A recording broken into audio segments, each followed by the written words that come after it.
Oke, kita kumpul lagi nih. Kalau kita ngomongin Attack on Titan, pasti kita ngomongin 9 kekuatan yang luar biasa banget. Dari perisai yang nggak bisa ditembus, sampai kekuatan yang rasanya kayak dewa pengendali takdir. Nah, hari ini kita bakal bedah tuntas ke-9 Titan Shifter ini. Kita bakal bongkar semua rahasia di balik kekuatan, peran dan sejarah unik mereka masing-masing. Jadi, apa sih yang bikin mereka ini beda dari titan-titan liar yang lain? Simpelnya gini, mereka ini bukan monster tanpa pikiran. Masing-masing dari 9 titan ini adalah senjata cerdas, dengan kemampuan yang unik, dan kekuatannya diwariskan dari satu generasi ke generasi berikutnya. Mereka bukan cuma monster, tapi mereka adalah, para pemain kunci yang nentuin arah perang. Biar gampang pahamnya, kita bakal kelompokin mereka berdasarkan peran strategis mereka di medan perang. Kita mulai dari akarnya, terus lanjut ke pasukan gempur di garis depan, unit-unit spesialis yang unik, senjata kejutan, dan diakhiri dengan kekuatan absolut yang jadi pusat dari semua masalah ini. Oke, langsung aja kita mulai. Setiap cerita hebat kan, pasti punya titik awal. Dan untuk 9 titan ini, semuanya itu bermuara pada satu sosok legendaris. Dialah sumber dari semua kekuatan yang bakal kita bahas ini. Dan inilah dia, sang awal mula, Ymir Fritz. Setelah sebuah kejadian misterius di mana dia bersatu dengan sumber kehidupan, Ymir jadi founding titan yang pertama.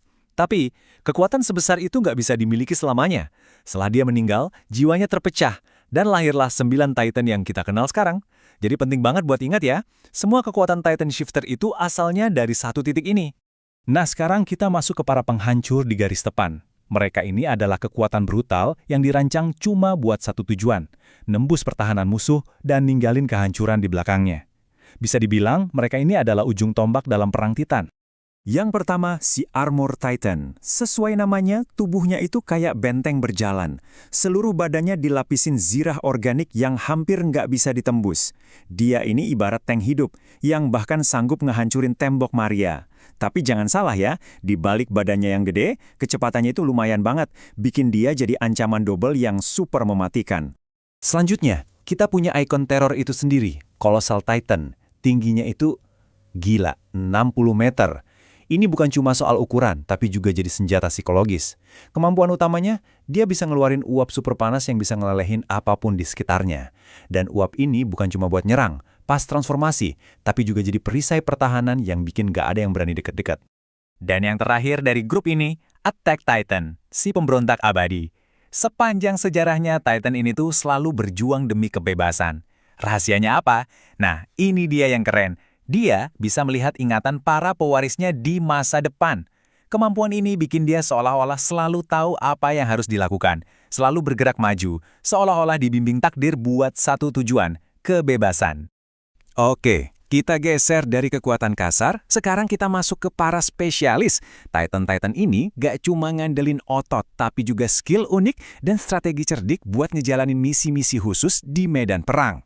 Female Titan itu definisi dari paket komplet.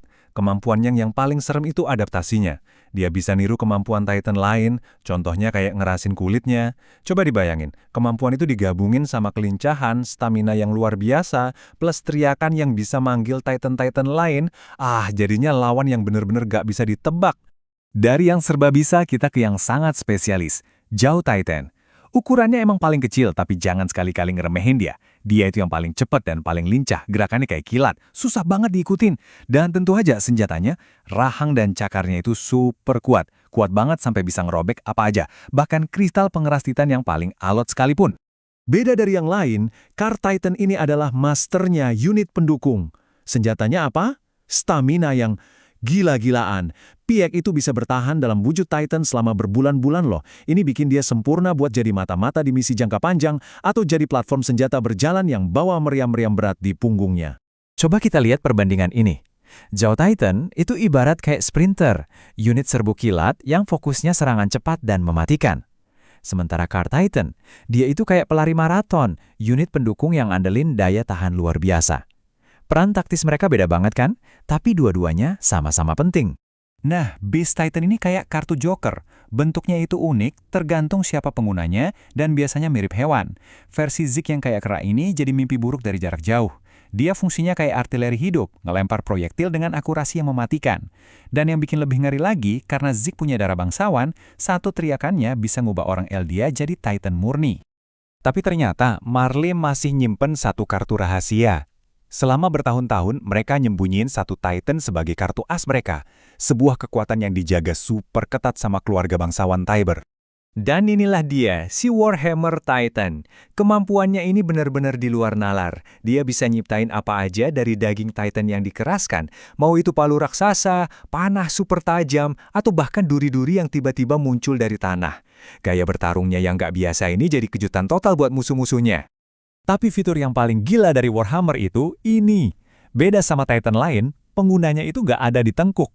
Mereka malah aman di dalam kristal, terus nyambung ke badan Titannya pakai semacam kabel daging. Ini tuh pada dasarnya kayak mainin robot pakai remote control, yang bikin titik lemahnya jadi hampir mustahil ditemuin. Jenius banget, sekaligus ngeri. Oke, kita udah ngebahas 8 Titan. Sekarang, waktunya kita balik lagi ke yang pertama. Balik ke sumber dari segalanya. Buat ngerti kenapa ngendaliin Founding Titan itu jadi tujuan akhir dari semua konflik di cerita ini. Kekuatan Founding Titan ini benar-benar udah selevel dewa. Dia bisa ngubah ingatan seluruh ras Eldia, bisa ngubah struktur biologis tubuh mereka, dan yang paling penting, dia bisa ngendaliin semua Titan di planet ini lewat The Coordinate. Siapapun yang megang kekuatan ini, ya secara harfiah megang nasib dunia di tangan mereka. Garis waktu ini nunjukin betapa pentingnya pewarisan Titan ini. Dari Ymir turun-temurun di keluarga kerajaan Fritz, sampai akhirnya dicuri sama Grisa Jaeger dan diwarisin ke Eren. Perjalanan Founding Titan sampai akhirnya jatuh ke tangan orang yang salah inilah yang jadi pemicu konflik terakhir dan rencana mengerikan yang kita kenal sebagai The Rumbling. Jadi, itulah mereka. 9 Titan Shifter. Dari tank berjalan, unit spesialis yang taktis, sampai kekuatan yang selevel dewa. Masing-masing punya peran unik dalam takdir dunia Attack on Titan. Nah, sekarang giliran kalian. Setelah lihat semuanya, Titan mana yang jadi favorit kalian? Coba deh kasih tahu di kolom komentar di bawah.